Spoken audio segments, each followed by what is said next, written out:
Quem que é o homem do pecado? É o anticristo. Então, assim, para muitas pessoas não creem, ou sim, creem de forma diferente. Vão falar assim, não, a igreja não vai ver o anticristo, porque é o anticristo que vai liderar essa perseguição contra a igreja. Não, a igreja vai ser arrebatada. Alguns creem que essa apostasia ela significa arrebatamento, né? Que não faz sentido também, porque a apostasia nunca significou arrebatamento. Né? Alguns vão falar assim, não, significou sim no primeiro século, mas não tem, ou se tem, são pouquíssimos documentos que vão talvez significar a palavra apostasia como arrebatamento. Não faz sentido.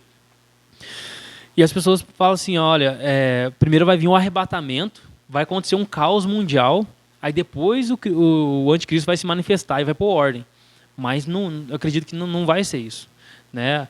A gente não consegue falar como que vai desencadear, de fato, a manifestação do anticristo.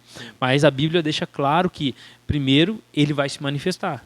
Primeiro, ele vai aparecer. O homem do pecado, o filho da perdição.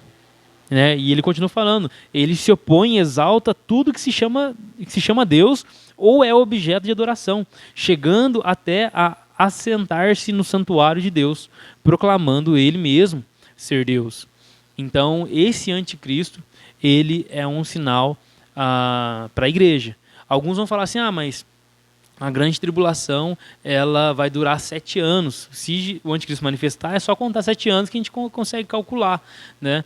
Só que há uma grande discussão em relação a esse tempo também da grande tribulação. Não necessariamente é 7 anos. Que as pessoas vão fazer uma conta do livro de Daniel, das 70 semanas. Alguns vão jogar essa última semana para o fim da grande tribulação, né? Que é a última semana que é como se fosse 7 anos. Aí eles vão falar o seguinte, essa é a última semana de Daniel, não vou gastar tempo para explicar aqui, porque também não é vou gastar tempo e não é o propósito agora, mas a gente pode falar um dia. Essa última semana, ou esses 7 anos, as pessoas falam que é um intervalo ali, essa última semana vem para a última semana da volta de Jesus, que é os 7 anos da grande tribulação. Mas não necessariamente. Não necessariamente. Há outras interpretações e de que a tribulação não necessariamente vai ser 7 anos. Jesus ele fala que serão tempos tão terríveis que se aqueles dias não fossem abreviados, nem mesmo os eleitos suportariam. Mas por causa dos eleitos, aqueles dias eles foram abreviados, serão abreviados, né? Essa questão do anticristo, cara, existem outros sinais da vinda, não só mas necessariamente apostasia. Exatamente, são outros sinais que vão acompanhar isso. Por exemplo,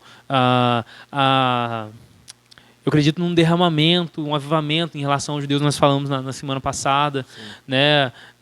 A pregação do evangelho, que Jesus ele fala, o evangelho do reino vai ser pregado em toda a terra e então virá o fim. Ou seja, isso faz muito sentido porque a grande tribulação, o anticristo vai perseguir os cristãos. Sim. Ele não vai perseguir os judeus, porque senão seria anti-judeu. O judeu não acredita em Cristo. Quem que acredita em Cristo? Os cristãos. Então, por isso que vai ser anticristo. Então, alguns vão falar assim, não, a perseguição do anticristo é só para os judeus. Mas então não é anticristo, é anti-judeu. Ou antissemita. Antissemita, né?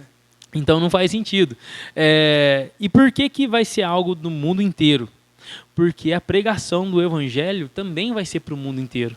Ou seja, vão haver conversões em todo o mundo.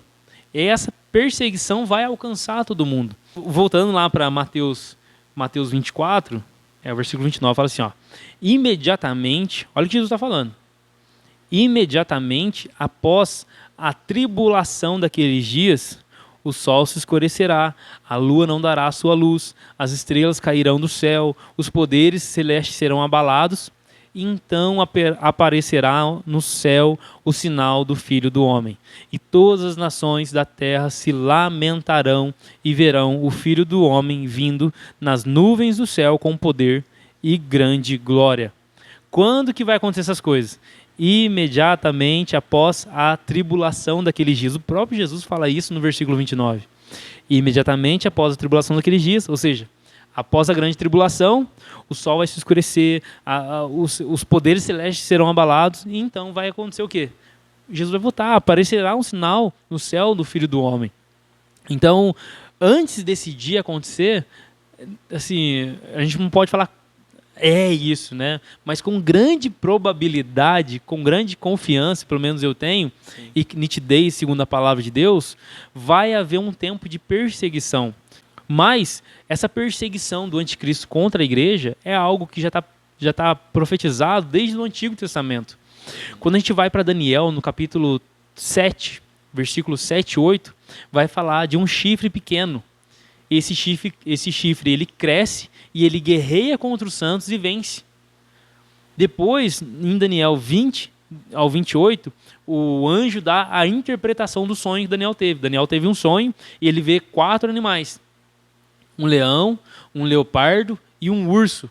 E o quarto é um animal que ele não identifica, explicar, né? Não consegue explicar, mas ele fala que é aterrorizante, pior do que os outros. E aí, ele fala que esse animal tinha um chifre, e depois aparece olhos como de homens que falavam, boca que falava com arrogância, falava blasfêmia. E depois ele fala lá no 20 que esse chifre, né, o chifre no Antigo Testamento significa força, poder, governo. Então esse chifre, que ele é personificado, porque ele tinha boca, ele tinha olhos, ele falava, ele perseguirá, ele guerreará contra os santos e vencerá. Ou seja, um homem que vai... Quem que é os santos? Né? Os cristãos, né? A igreja, os eleitos, né? Quando a gente vai para o Novo Testamento, a gente vai sempre vendo os santos que estão na galáxia, os santos que estão não sei na onde. Os santos é a igreja. Só que, olha o que acontece, que loucura. Em Apocalipse, no capítulo 13, no versículo 7, o mesmo texto que é mencionado em Daniel, que desse ser que guerreia contra os santos, é repetido aqui em Apocalipse 13, 7. Fala assim, ó, foi-lhe dado poder para guerrear contra os santos e vencê-los. É que eu não abri o de Daniel, né? Mas vamos abrir lá só para os irmãos acompanharem aqui. Daniel 7, 25 fala assim, ó, ele falará contra o Altíssimo, oprimirá os seus santos e tentará mudar os tempos e as leis. Os santos serão entregues nas mãos dele por um tempo e meio tempo.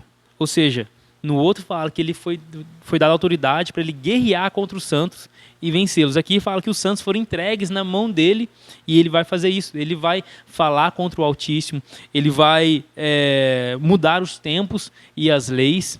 E tudo faz sentido, por quê? Porque em Apocalipse, no 13:7, repete essa mesma afirmação com relação ao anticristo.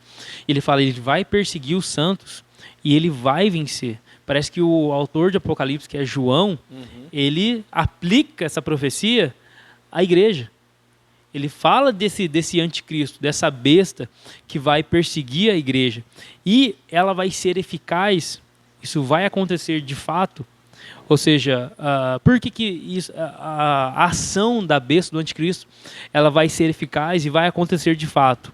Porque o apóstolo Paulo ele fala que o surgimento dessa besta, a atuação dela, desse anticristo, o filho da perdição, ele vai ser segundo a ação de Satanás. Em Tessalonicenses, no capítulo 2, aquele texto que nós estávamos lendo no início do podcast, o apóstolo Paulo continua falando, a vinda desse perverso é segundo a ação de Satanás. Todo poder, com todo poder, com sinais e com maravilhas enganadoras, ele fará o uso de todas as formas de engano da injustiça para os que estão perecendo, porquanto rejeitaram o amor à verdade que os poderia salvar. Ou seja, ele vai ser eficaz. Tudo que ele fizer vai ser segundo a ação de Satanás, cara. Então, assim, as pessoas... Qual que é o perigo, cara? As pessoas, elas ficam buscando sinais. Ficam buscando prodígios, ficam atrás de revelação, atrás disso, daquilo outro. O anticristo vai fazer isso. Ele vai fazer sinais. Ele vai operar maravilhas. E as pessoas que estão buscando essas coisas vão ser facilmente enganadas. Por quê? Porque aqui no capítulo 13, versículo 11 a 15, falando do mesmo anticristo, o João vai falar a mesma coisa. Ele viu essa besta. Ele viu essa entidade, esse homem, né? Tipo, alguns vão falar assim, não é, o anticristo é um governo mundial. pode ser um governo mundial, né? Vai estender para o mundo inteiro. Porém, eu acredito que vai, em algum momento, vai personificar num ser só. Alguém, né? Alguém vai se levantar. Porque, na verdade, lá em Daniel, também em todo o Novo Testamento, fala de uma personificação de um homem, o filho da perdição. E no versículo 11,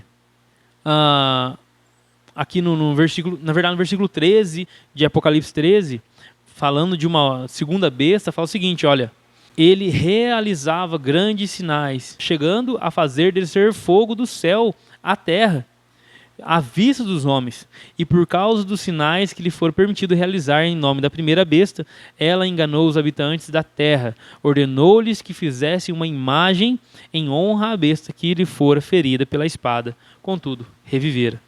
Olha que loucura, cara. Então, tipo, essas coisas com a apostasia está muito ligado. Sim.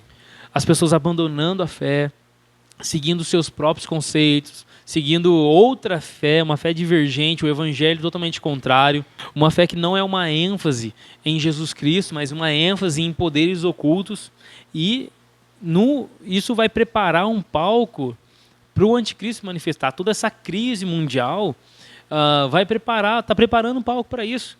Vai ser necessário um ajuntamento, o ecumenismo, né, que é essa união das religiões, né? Você vê tratados aí, vai de repente numa reunião na ONU lá, senta lá líderes de várias religiões, tudo isso aponta para uma unificação, né? Um regime único, unificado.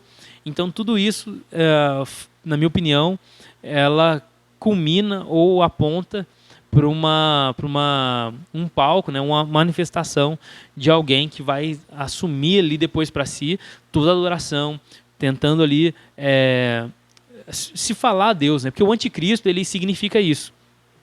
Ele se fica no lugar de, ou ao contrário de, ou contra de. Então o anticristo, o anti nesse prefixo aí, ele significa isso. É contra Cristo e no lugar de Cristo. Ele vai tentar assentar o lugar, tomar o lugar de Cristo, e ele vai ser contra tudo que aponta para Cristo. Né? Tanto que alguns vão falar até que aquele número do 666 também está correlacionado com isso aí. Porque o número que geralmente expressa a divindade, expressa algo relacionado a Deus é o número 7. E o número 666 é sempre essa dízima periódica tentando ser 7 e nunca vai chegar lá, né? É essa maquete, né? Essa paródia, né? Que tenta fazer de Cristo. Cara, tem várias outras coisas, né? O apóstolo João, ele fala que o espírito do anticristo já está em operação. Ou seja, o sistema que rege o mundo já é o sistema do anticristo. Tudo contrário a Deus, tudo voltado para outras coisas que não ser Deus, é espírito do anticristo governando. Até que chega um momento em que esse sistema ele vai, de fato, se materializar de forma global, mundial, e vai haver ali um homem que vai governar isso tudo. Tem outras curiosidades também, cara.